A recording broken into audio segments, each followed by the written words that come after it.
Traditional dog new tricks. Hi, I'm Gail Rubenstein, the founder and CEO of a company called Retail Resilient, social selling for the car industry. And we help auto dealers, auto agencies, and vendors in the auto industry sell more cars, service more cars, and make more money using our social selling strategy. That includes TikTok, Instagram, Facebook, LinkedIn, and anything else you can think of. So if you're looking to invest thousands and make millions, we're definitely the social selling company for you. Like I said, who said you can't teach an old dog new tricks? If you run a service drive, you know these days first impressions matter. But when your advisors are tied up with inbound phone calls, they tend to neglect their other, more important duties.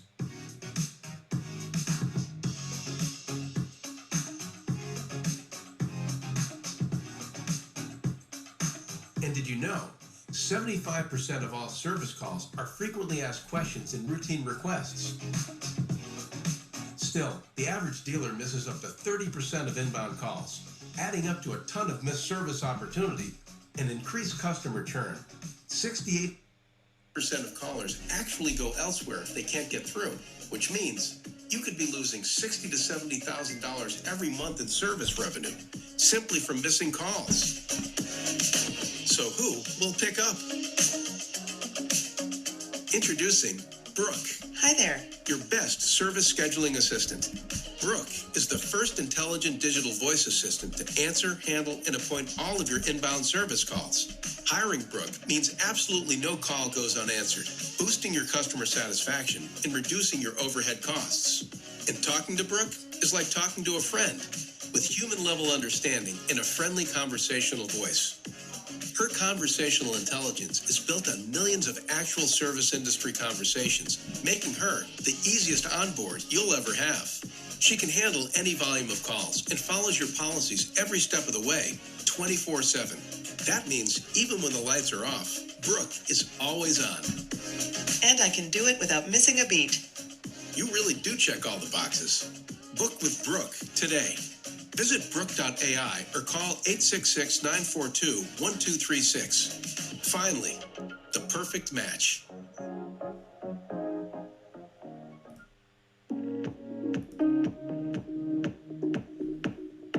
Welcome to Loud Motorsport. I'm Crystal, the general manager here. So we're always hesitant bringing someone new in, especially with COVID and bringing a new company in and trying to get that launched and getting it launched the right way without having someone in store. Rapid Recon was able to give us the communication and the support that we needed from day one. Very fast to respond. It made it seamless from start to finish. Anytime that someone talks about a low volume store, they think that you can just walk around and not very many people to track down to get approvals. That's not the case. If we want to get the car through the process, we still have jobs to do. We still have customers to help. And this really puts it right at our fingertips and allows us to approve it instantly, even if we have a customer sitting in front of us. Since bringing Rapid Recon on, we have really improved our sales. It's allowed us to get the cars to the front line a lot quicker, which in turn gives us more volume. So we went from an average of 75 a month to now averaging over 100 just in a short amount of time. I would recommend Rapid Recon to anyone that is even remotely thinking about it. Thanks for stopping by today. For more information on Loud Motorsport, you can always go to loudmotorsport.com or stop in here in Minerva, Ohio. We ship all over the country.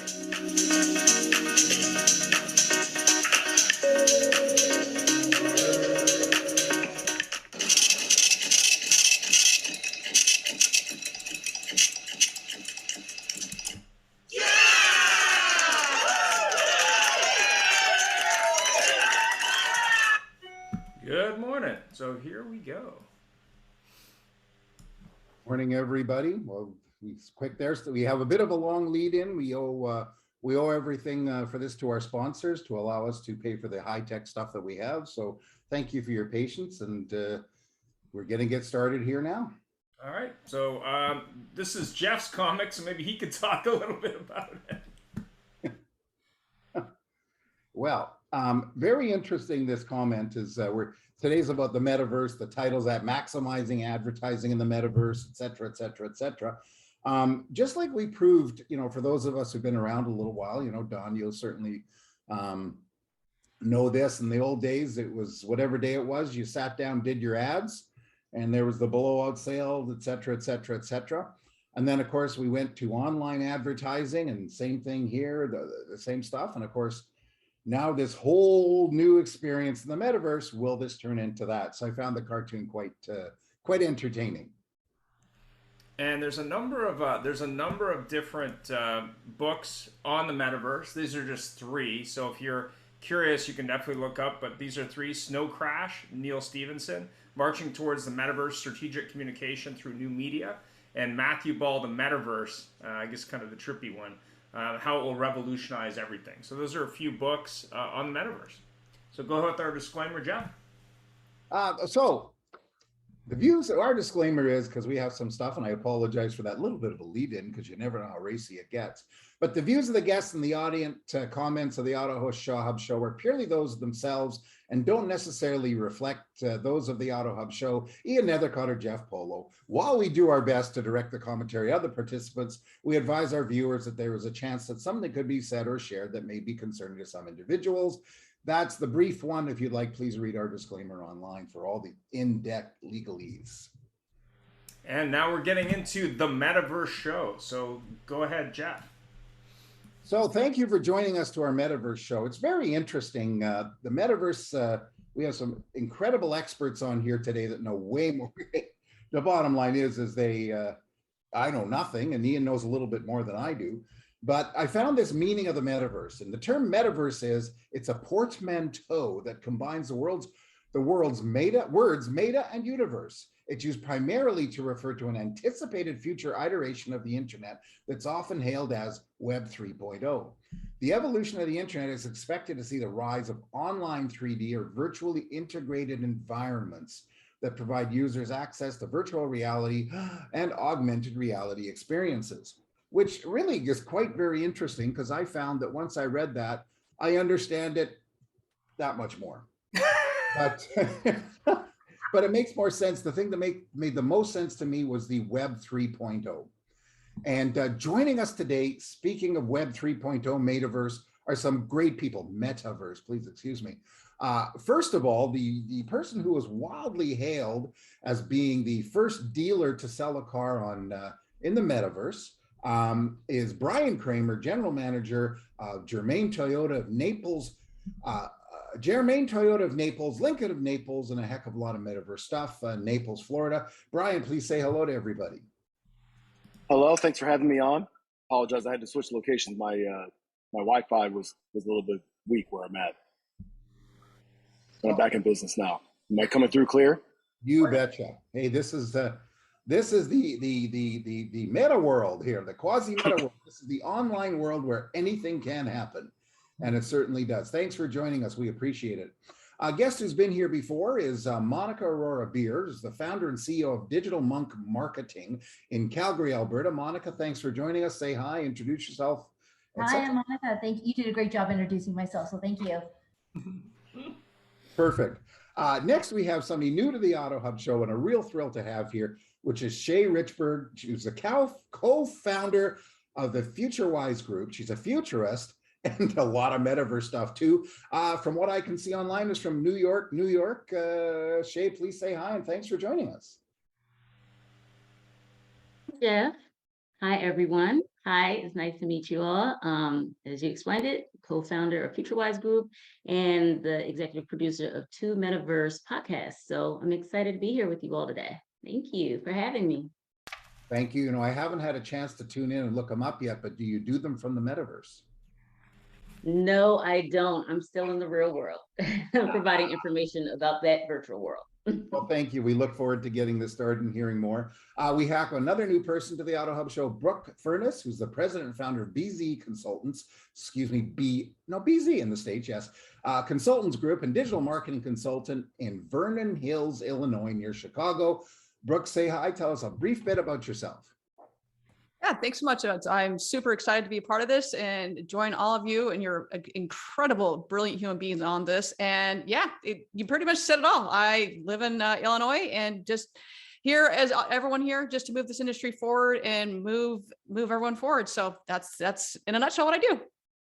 Perfect. Thank you so much for taking the time to be with us. We know you have podcasts, and I saw a little bit this morning, and it's great to have you aboard. And last but not least, is Gail Rubenstein, who's the founder and CEO of Retail Resilient, social selling for dealers, and I believe from a large city called Stuart, Florida, if I got it right, which is actually not last but not least, because I'll introduce our next guest after. I think we lost him. Yeah, so, I think we just lost him, but thank you for the intro, Jeff. No problem. And then we got Don Graff, also from Florida. Maybe you can speak a little bit too, Don. Hi, guys. Don Graff from Bonita Springs, Florida. Don Graff Automotive Advisors. We help dealers become more profitable. That's what we do. Fantastic. So first question for everybody. What the heck is the metaverse? Let's start with our resident expert, who's actually, my understanding, has delivered a car in the metaverse. Let's go ahead and start with, where are we at here? 1 second. We're gonna start with Brian Kramer. So go ahead, Brian. So I think it's still being defined as to what it is and I guess what it isn't, but it's an interconnected group of spatial, three-dimensional, two-dimensional worlds that it's built on a blockchain platform of NFTs and crypto and virtual reality, augmented reality, digital wallets, and everything in between. So what got you so interested in it? I'm curious from a car dealer perspective. I was actually trying to talk my new car director out of wasting his money, and I had to have a sit down with him, pulled him into the conference room, and he showed me the amount of money in his digital wallet. And I said, okay, what is this now? And I had to have him teach it. I realized that all these late 20, early 30-year-old people I was working with were making significant, 7-digit amounts of money in this crypto space. So it quickly got my attention. Ironically, I'm in the Bahamas right now. At another meeting, and it just so happens there's a crypto convention. So we crashed it last night and bumped into a bunch of these NFT producers, and it was a very interesting thing because there's a bunch of metaverse people here. It's like the first event for this, all these Bitcoin people from all over the world. And it just happens to be in the hotel I'm staying at. Wow. So I was able to pick a lot of their brains last night. It was very interesting. But it's, all these people are 15, 20 years younger than I am. And I guess they're reverse mentoring me. Oh, wow. Interesting. Jeff, I'll let you take over the question. No problem. So actually, I'm going to turn to Shay on that question. What the heck is the metaverse? Because now you're like, he's the car metaversey person. And actually, what's the metaverse? But I have another question. What the heck are NFTs and what was the what's the thing? Blockchain. I know it, but tell us more. Okay, so for me, the metaverse is a digital economy where people can go and engage with one another. They can trade, they can sell items on this online world. That's what I like to say. And they can use NFTs, non-fungible tokens, which are things from the real world that you can mint and put into the metaverse. And it really is, it's access to ownership over objects in the metaverse. What's an NFT? We talk about a lot of NFTs you might hear in the art realm. So it's a piece of art that you create in the real world. Just an example, one type of NFT, but there are multiple. So it's a piece of artwork you have in the real world. And as I said, you mint it and you put it on the blockchain and it's yours. And that NFT, you can sell it, or you can make multiple and sell it to different people, but it is always connected to you in this metaverse world. And as you all know, we all have avatars in this metaverse, unless we're in augmented reality, but we have these avatars. And so a lot of people are going to be using these real life objects. And so for these real life objects to get into this metaverse, we have to make a lot of them NFTs. And that is just being traceable to the creator. It actually is very interesting. That really explains it very well. Thank you so much. So, you know, Brian, as we already said, you've been wildly acclaimed to being the first dealer to sell a car in the metaverse. I'm going to ask you, how was the process different than what we do otherwise in car sales? And then I'm going to ask the other guests a slightly adapted question to this. So I would say that that particular transaction was very clunky.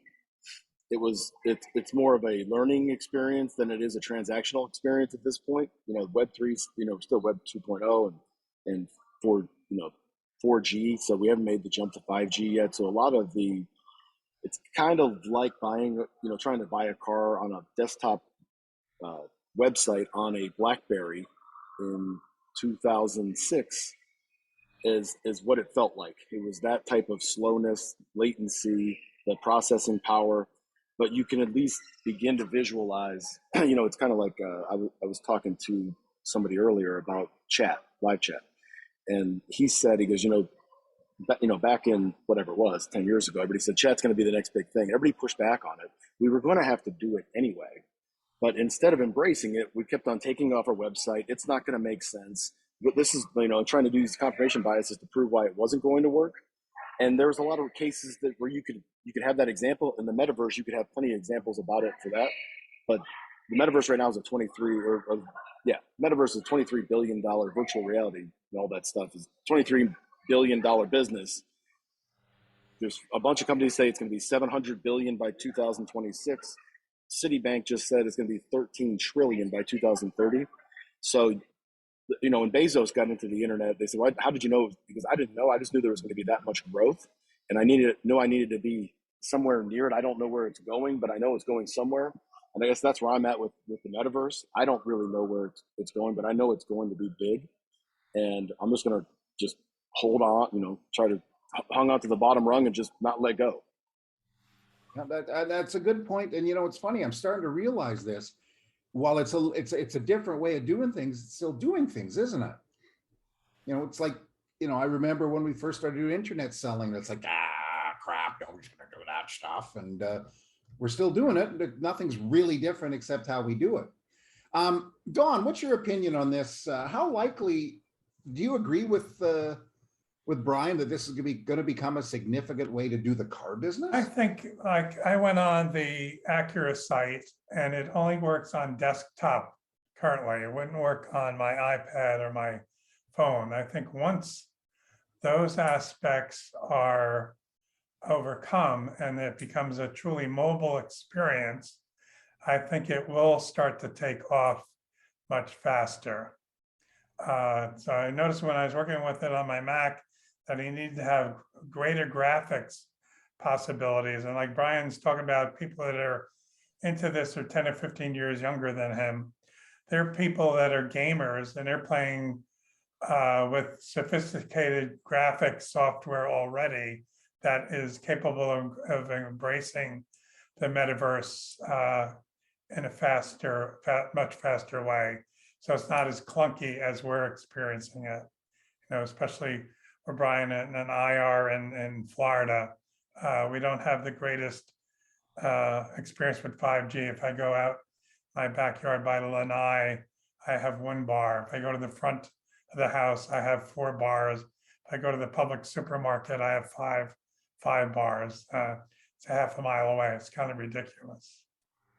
Actually, I think, and I'm only joking about this, but in Florida, I'm sure you got a lot of people with tinfoil over the windows and stuff like that, and whirligigs with tinfoil to stop that. So just kidding. Brooke, what's your opinion on this? Because I know you're a bit more of a futurist than some of us old car people are, but tell me what your position is on this and how likely it's become significant to the car business, No, I think that they're all amazing, great points, and they're all on point 100%. I was talking to a friend that introduced me to a colleague that took it from a non-car perspective. And that was, for me, it was really, really good to see that, because this is, to me, it was newer. And that's where it tripped me up a little bit, because I just thought, hey, virtual reality, it's the headsets and that's it. And he goes, no, that's not it at all, Brooke. This has been around for decades. Like he goes, we've been in this virtual reality world for over a decade. And that term metaverse, it's not a Facebook thing. That term's been around for over a decade. And I go, seriously? So talking to him and his colleague, they've developed all these different ways of how to even create these worlds. Because in my talking with people, it was, oh, you're going to need to have so much money to make coders. And he goes, and this colleague of mine, a now friend, he just said, no, like our software, no, it's just you click a button and the trees change color. You want to make a car, the car now, he goes, obviously you're in the industry. In a matter of like 5 minutes, he had an entire Taj Mahal. He had a Tesla looking car, and it's all based on the capabilities of cars.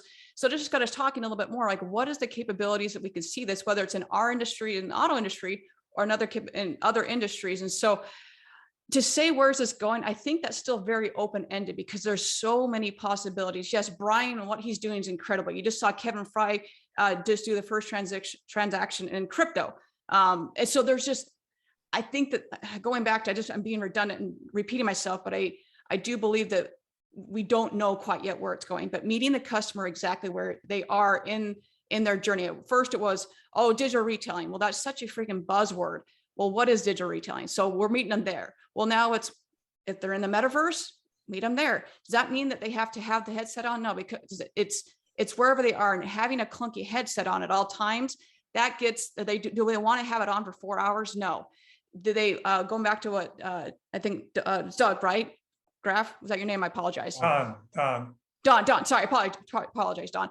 What Don was saying is that whether it's on mobile, whether it's on desktop, whether it's on the headsets, wherever it is, meeting the customer exactly where they are at the right point, at the right time, with the right message, that's really what I see it going. So whether taking it one step further is, so we get a car and go like DVDs, you'd got the little token to say, hey, now you can stream it online, you can watch it online. I think cars will be the same thing. Like the fixed ops portion of everything is huge, right? So being able to purchase your parts and your fixed ops, that's going to be a portion I would see the auto industry going that way, is saying, hey, I see a Mercedes behind Don and saying, hey, I got this Mercedes. I really want I didn't get the floor mats with it, or I didn't get this really cool, accessory with it. Having the ability to then purchase that in the metaverse, that's big. Or being able to, actually talked about this, the show that I did was like 2 hours long. We had to cut it down to like 20 minutes, but we talked about being able to race the cars. So if I want to race the Mercedes with my buddy who's across the street who has another Mercedes or a Beamer, being able to race that. So the interaction. So I just think that's right now it's limitless what we can do, and we just don't know. So I don't know if that answered your question, but that's kind of in my mind where I kind of see it going. That helps a lot. Although I have to say the Mercedes behind Dawn is actually the first car that was done in Bitcoin transaction. It came from Colombia to the south of Florida, and it was full of something else. But moving right along, Monica, your opinion on this, how likely is this going to become a big thing in the car business? It's 100% going to become a big thing in the car business. It is where the future is. It's where people are going to be shopping for vehicles and other retail items. What Brooke just said, and I think she's dead on.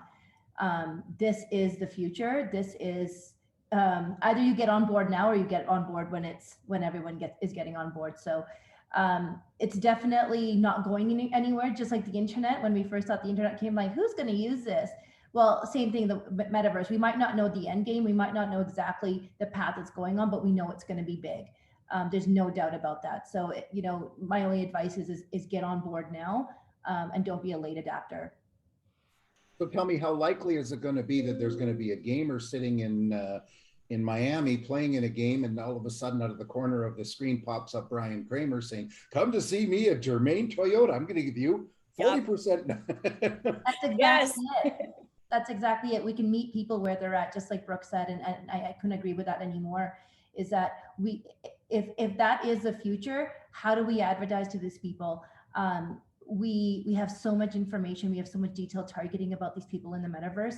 It just seems like a natural fit for advertisers and a natural fit for car dealers as well. Any really retail store to show up and talk to their audience so directly. It's not a cold audience anymore; it's a warm audience, which is a dream for marketers. Oh, for sure. That makes a lot of sense. Thank you very much. Gail, so tell me something. Are we going to be seeing Retail Resilient popping into some normal human being? I won't say gamers because they've been in virtual reality for a long time. But where do you think that's going to affect your business? Yeah, great question. So we're social selling for the car industry, and we do all things on social. And so as this metaverse kind of popped up, I thought it was interesting because to me, it's a functional economy, right? Like it's a functional VR economy where with the exchange of goods and services. So I do think I kind of agree with Monica and Shay and everyone, like you got to transition, you have to move through the processes. The dealers we work with have started to ask us, like, what do I do about this? How do I use this system? How would you set it up? So from our standpoint at our business, we're probably going to put together like a best practice. We always do best practices for TikTok, best practices for Facebook, best practices for Instagram. So we'll eventually have something for the metaverse as we get to know more about it. But I could probably sit and pick Brian's brain. Like if he gave me an hour of his time, I would love to pick his brain for an hour of like all the nitty gritty details of what they went through to get that whole system set up. But yeah, it's just something we're going to add to our portfolio of services. And I think most marketing companies, agencies, or in our case, like we're a school, are going to eventually have classes for it to teach car dealers how to do it. I have to say that the opinion I'm getting now is the metaverse is going to become is going to allow the resurgence of the old car salesman 6-position sell of a presentation of a car in the metaverse. Ian, take it away. You're right. That's accurate. Really? Interesting. What is the difference between the metaverse and alternative reality? Let's start with someone different. Let's start with Brooke on this one. You're saying between all, well, I'm knocking my mic around there. Alternative reality and metaverse. So with or whoever you call it.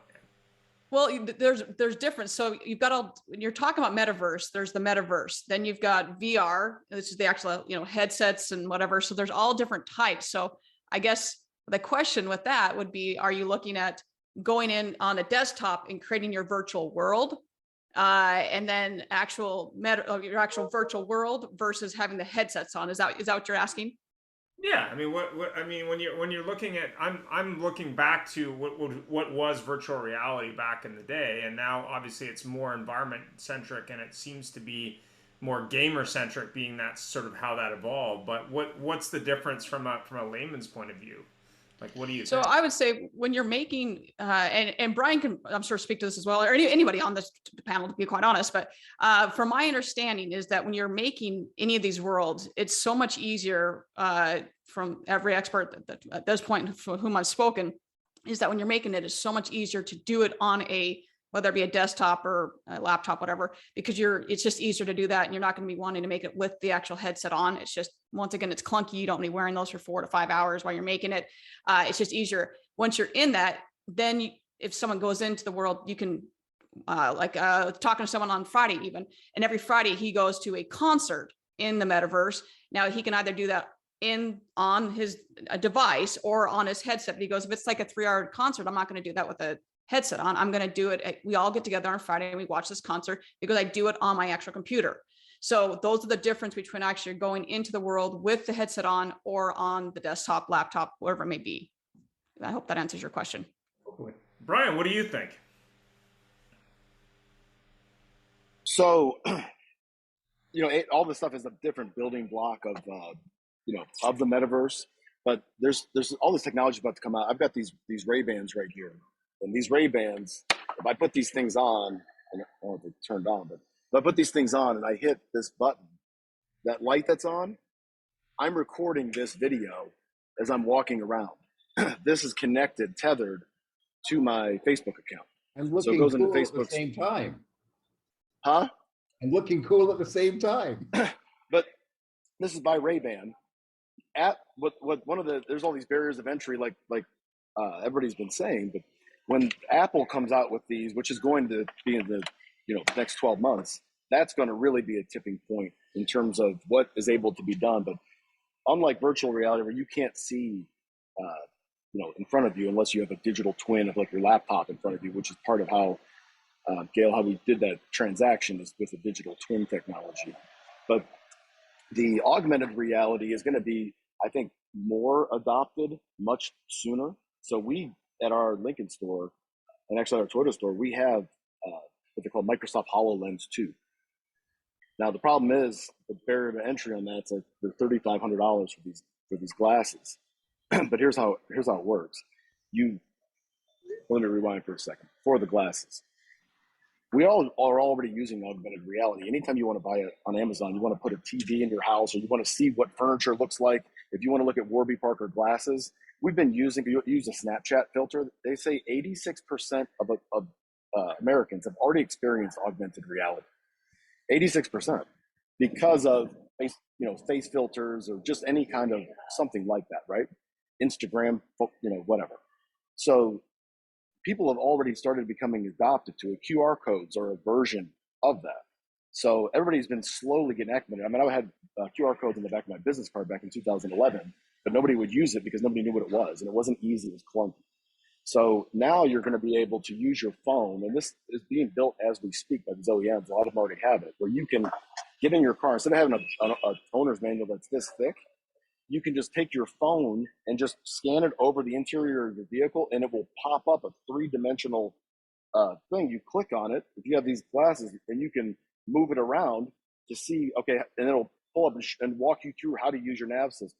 And everything's so much more intuitive. It changes the whole dynamic of product presentations. It also changes, first phase, which is what we're doing currently, or trying to work to build it out, is technicians remotely, a field technical specialist, looking at what the technician's looking at through them. They can highlight bolts. They can highlight a drive belt. Here, take this torque wrench. This is what I'm going to be talking about at Digital Dealer. And then take it down to 15. Now you can actually, kind of like what we did to deliver that car with digital twin technology, you can have a tool bench with everything in its rightful place with virtual reality and be fixing a car without being able to see any of it, completely blind. So, and then really in the next, I mean, this is all going to happen real quick. And the 5G and stuff and the Web3 is really just the only barrier to all of this stuff just exploding. But the next thing that's going to happen is you'll have hologram technology. So you'll have like a closet size room where you will stand, a technician will stand in their apprentice tech, and you could have somebody who their shoulders are shot, they're semi-retired, they're up in the mountains, in a cabin somewhere enjoying life, and they can choose, so many hours per day to help out technicians, get paid a crazy high rate per hour for what's in their mind to help them fix internal combustion cars. Wow, that's mind-bending stuff. Monica, what do you think? Yeah, no, I agree. It's going to change, I mean, how we do everything. Just to Brian's point, to how we shop, to the servicing, to understanding how to use different features in our vehicle. We're not going to have a clunky manual that no one ever looks at sitting in your glove compartment anymore. It's going to be on your phone where you're interacting with it, where you can ask questions, where you can see frequently asked questions, where you can learn the different features of the vehicle. There are a ton of people out there who buy the vehicle for all of these features and never end up using it because they don't go through the user's manual. They don't understand how to use them. So half the technology is being underutilized in vehicles. This is really going to help people use the technology in the vehicles that they're purchasing because the information is much more accessible. It's user friendly and it's interactive. So we are going to see people actually using the technology they purchase in their vehicle just because the information is a lot more accessible. And also in the metaverse, you can connect with other people with the same vehicle. And now you can compare notes, being like, hey, this is what I'm doing with my vehicle. And you can create more of those sense of community with the people with the same vehicle. Like, back in the day, there used to be a lot more car groups of people who would purchase similar vehicles. And, there was a following. Metaverse is going to allow that following to come back and really talk about those vehicles, talk about the features, and have, you know, that strong. It's like Honda Civics, the Civic Nation. It was such a big thing. And I think with the Metaverse, we're going to see a lot more of those. It's going to be another opportunity for dealers to advertise there. It's going to be a different opportunity for dealers to facilitate those types of groups, to create that passion for those vehicles again. Wow. Dawn, what do you think?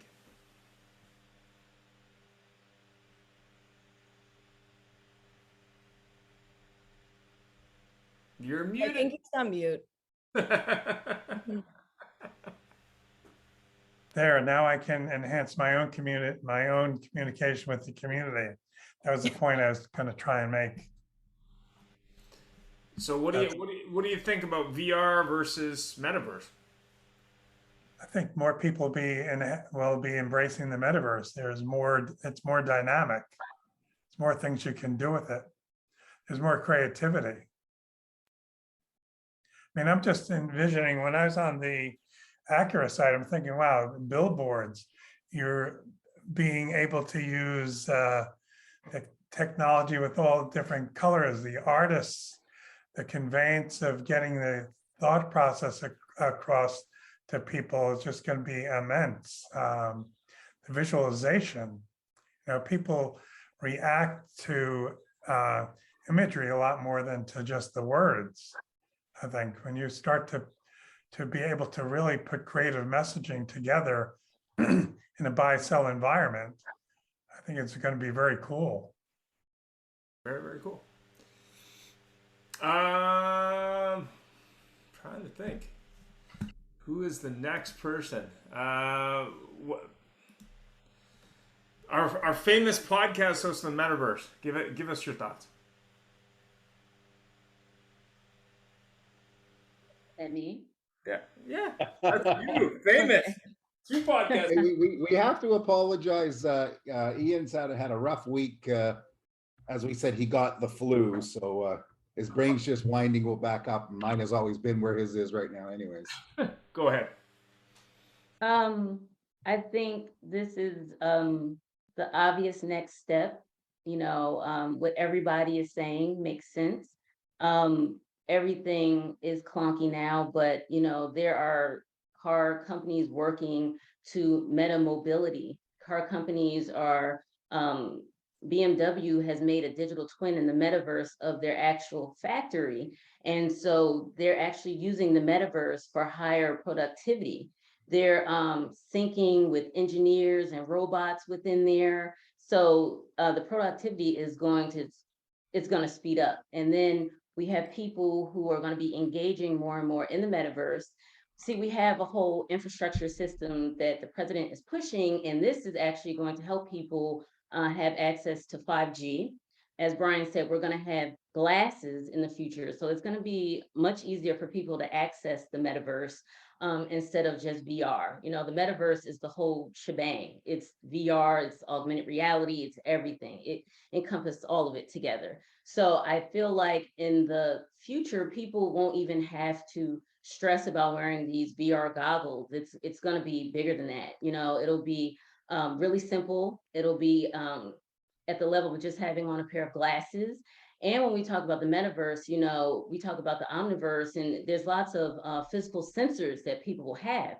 So when we talk about marketing in the metaverse, there's a lot of opportunity where so many panelists have said, and I agree with everything everyone has said, you know, we'll get to the point where we'll be in the metaverse and people will have the opportunity to actually see the inside of cars and to actually smell it too. You know, I know people working on this in the metaverse, having the ability to smell what you see, you know, even feeling the wind in your hair if you're able to race within the metaverse. As Brian said, all of this is being worked on. So you really need to learn about this now before it's something that's going to be forced. It's not going away. It's obviously not just in the car industry. People are spending millions of dollars to use the metaverse to change the whole education program. So everything is going to change. As you said, you know, I've been studying future trends for years, and the metaverse is really just that gateway in getting us to look at life a bit differently and to actually help us access things in life in a more easily manner. So it's going to happen, and there's great opportunities for it within the car industry. I think people are going to be welcome to it. I think the dealerships are just going to have to figure out now, as I think Monica was saying, targeting the audience. And in the metaverse, it's easier because you have the data there, and you have the people who are open to these new experiences, and we've had the pandemic, the experience of the pandemic, and we don't want to find ourselves, ever in another lockdown. But if that does happen, then you have to prepare yourself. All these car dealerships have to prepare themselves to still be able to sell their product or whoever you are. And the metaverse is that gateway to allow businesses to still thrive. So I agree with everybody. And, there's a lot coming that's going to add and make this very accessible for a lot of people. Thanks for that. Gail. Yeah, these dealers are going to have to be what I would call retail resilient. So, what?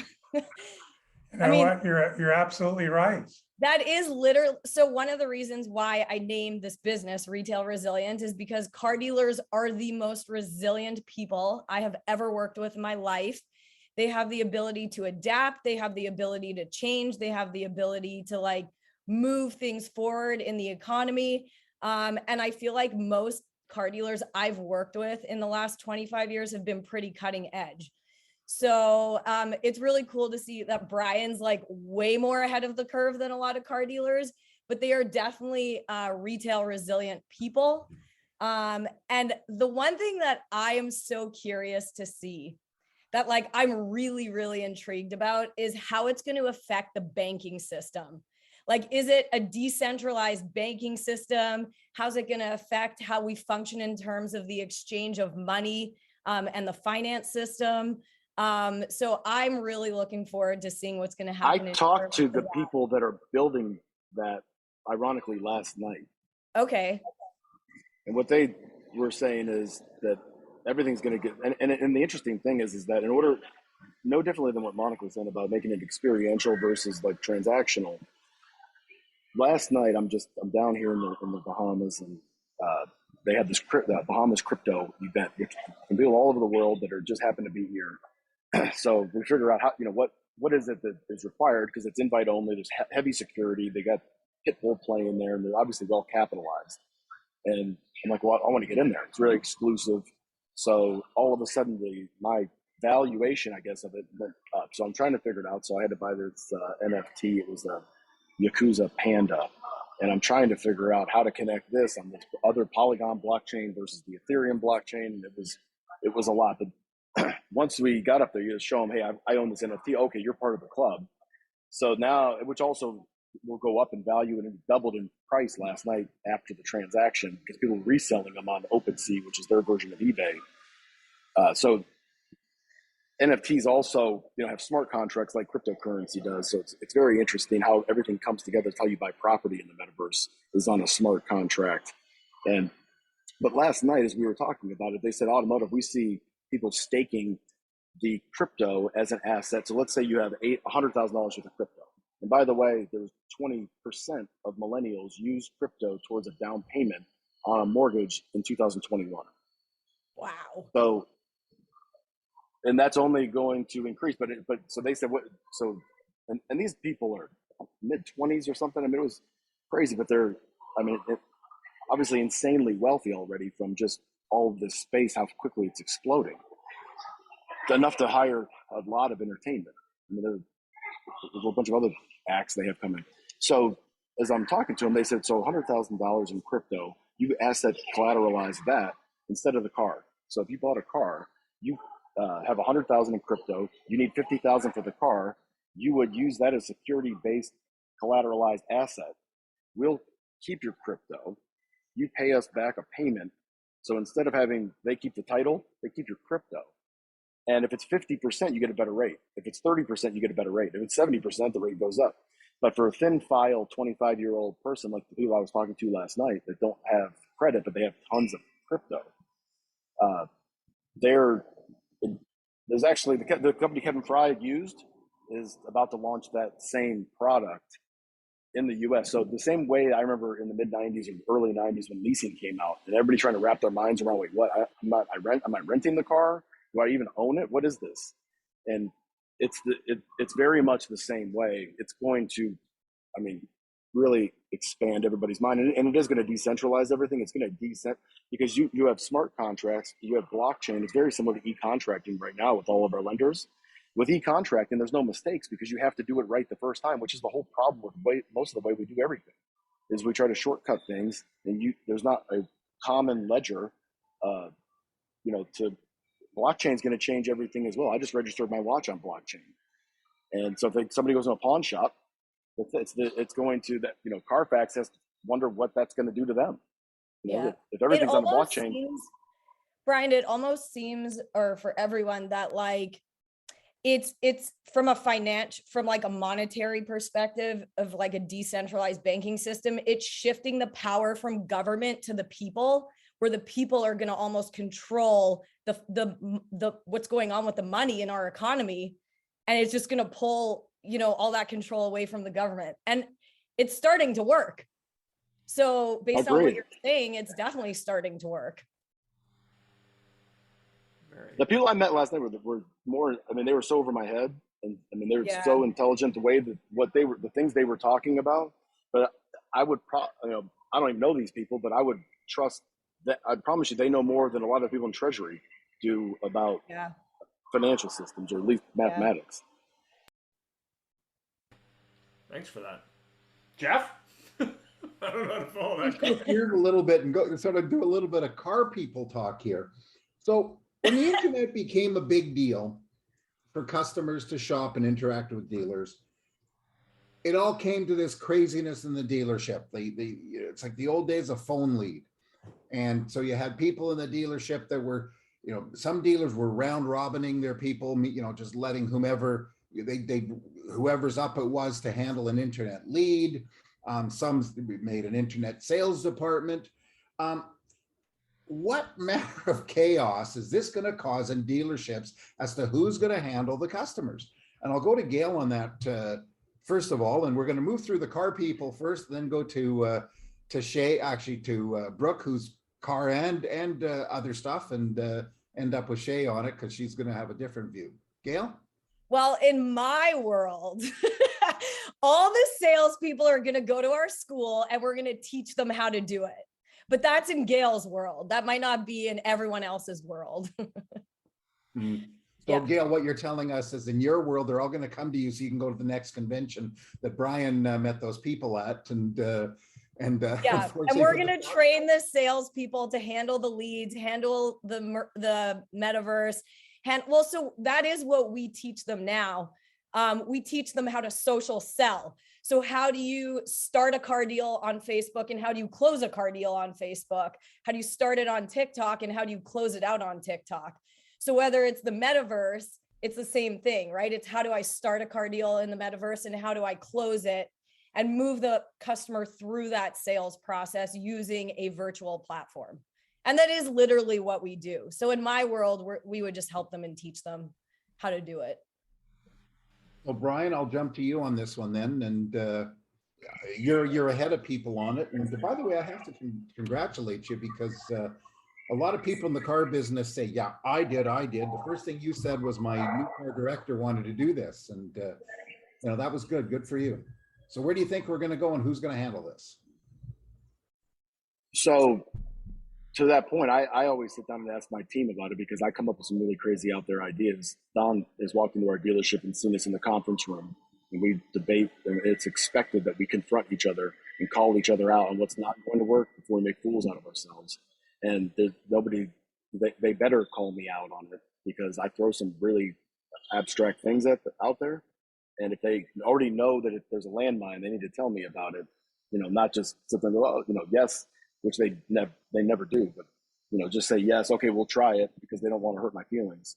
It's quite the opposite. They are very critical, as they should be. But to answer your question, I agree with Gail, and I agree with what Brooke said earlier. We need to meet the customer where they are. And I look at it like this. I look at it like all of this that you're talking about, internet, metaverse, social selling, is all part of a a plumbing system. And every time you have plumbing, if I add extra beds in the back of my backyard and I want to put some trees out there and put some mulch around it, I'm going to run my sprinkler system. I'm tapping the main system, take it out there. I might put 3 sprinkler heads out in that bed, and that's it. So the plumbing's already built. So what we did with digital retail over the last 3 years allowed us to build the plumbing. Everybody goes, why are you doing this? Because 2% of the people want to do this. You spend all this time doing this, but now we've got it built so that I don't see it being any different. It's just another source of a lead coming in, and then it just comes down to the same way we handle, no differently than Gail just said, everything else. Okay, great, thank you. Monica, you have client dealers that you advise on this, and something I've picked up today, a big deal I picked up today is, as foreign as this is, it's going to be just another way of doing business. And it sounds like it's going to come really, really quick. How do you advise your dealers, and what's your opinion how they should handle the leads coming in? Well, I think it's getting them on board. There has to be a buy-in first, right? Because there's a lot of dealers who, maybe aren't as progressive as Brian is, and understanding that this is the direction that we have to go. So it's actually just educating them first on understanding that this is a direction that this platform is going, and dealers are going to have to follow it, because otherwise you're missing out.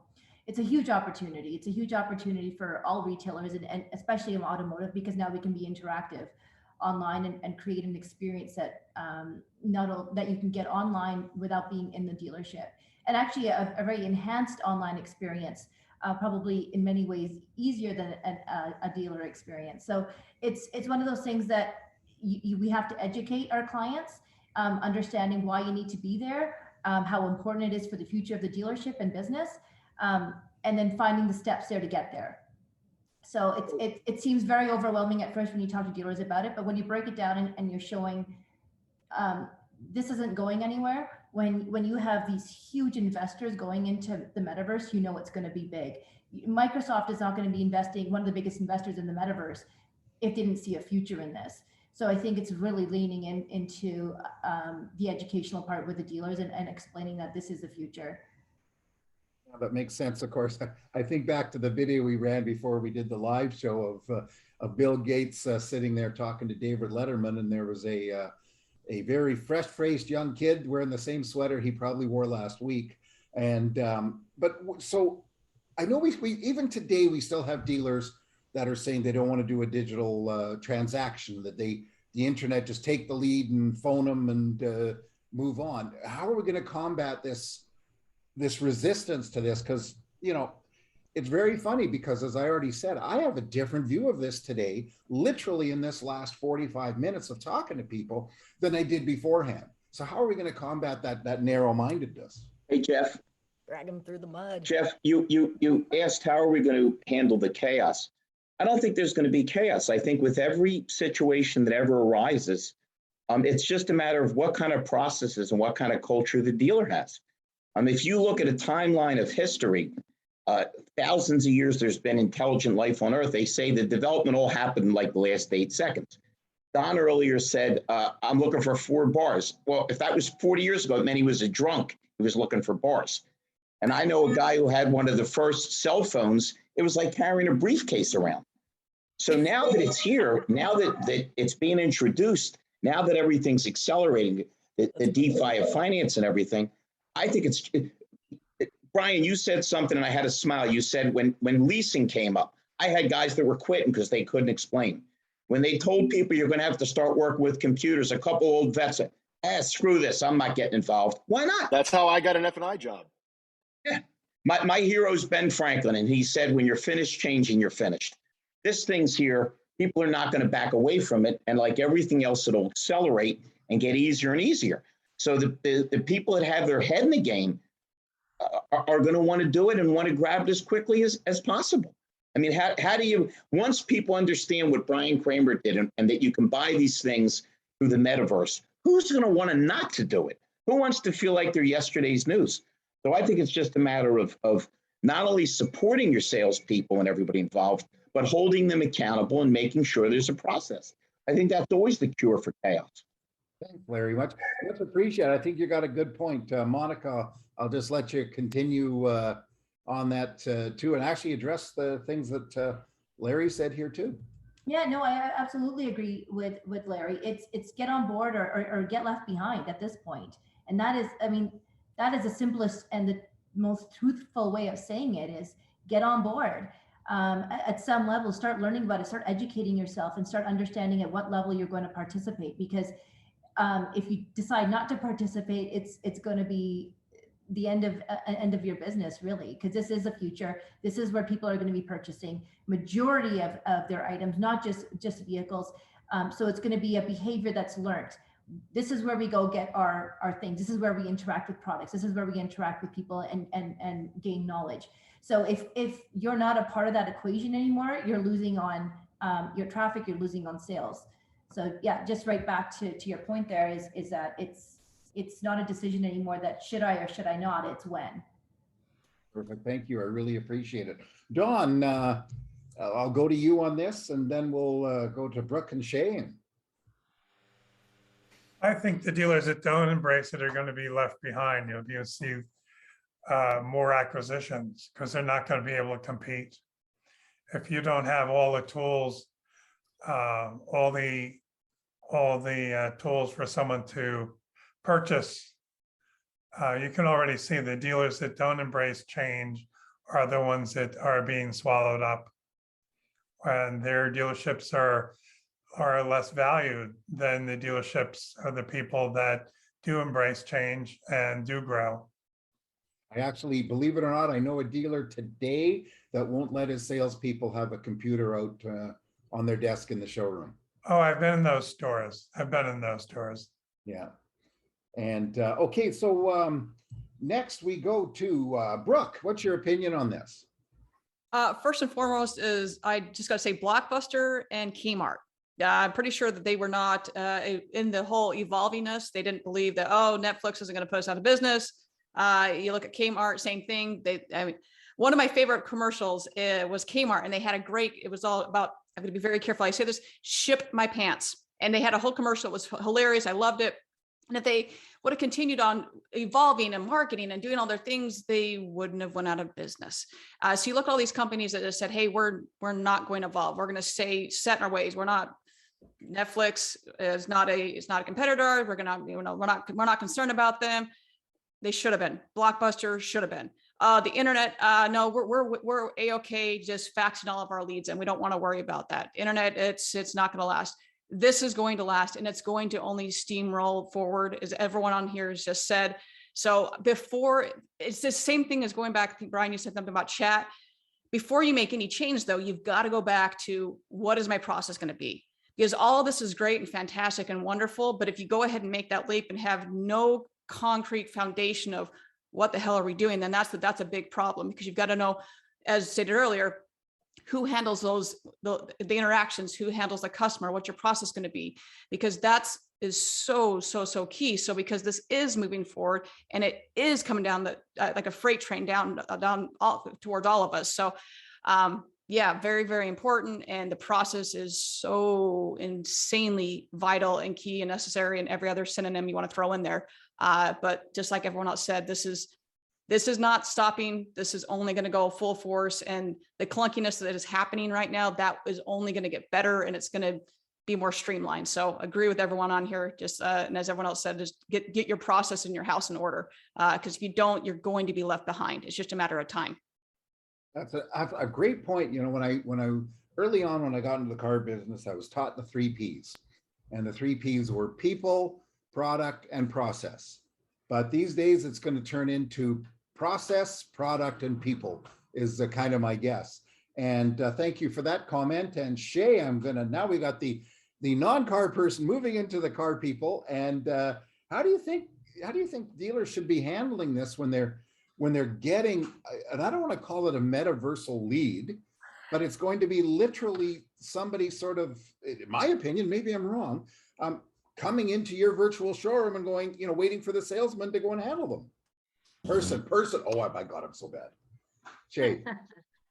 Well, first of all, like everybody said, I think a lot of people are going to be excited to move forward with getting their dealerships in the metaverse. I don't think it's going to be as chaotic as some people might assume it'll be.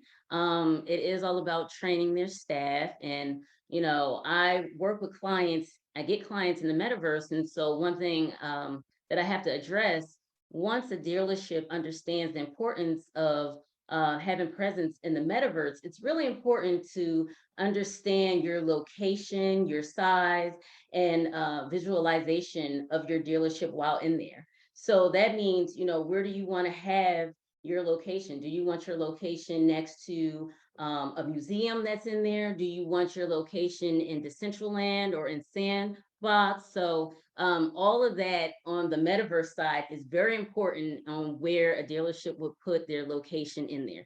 You really want to have your dealership location in a prime area where a lot of people will really have a lot of heavy traffic while in the metaverse. But it's something that I think a dealership would help not just themselves, but their staff members too.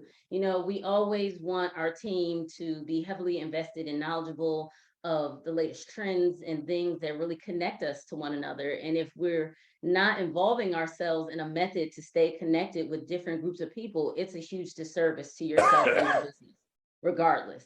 And I did hear you guys say how people in the vehicle industry, are very resilient, and I'm sure they are. So I think there'll be very little pushback as soon as people understand the importance and what they'll be missing out. But once they do decide to make that jump over in the metaverse, it's important to sit down and talk to people like me and get a good understanding on, as I say, your location, the size, what it's going to look like. All of that is really important once you make that big leap over there. And that will trickle into your product, financial status in there too. So that's the other side that people have to understand, that big component once they get in there. But it's not going away, so jump in now once you have more real estate options. I'll say that because I'm in the metaverse so much.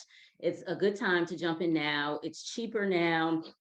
You have more say as to your property because there's more places available, and all of that is going to change. It's changing every day.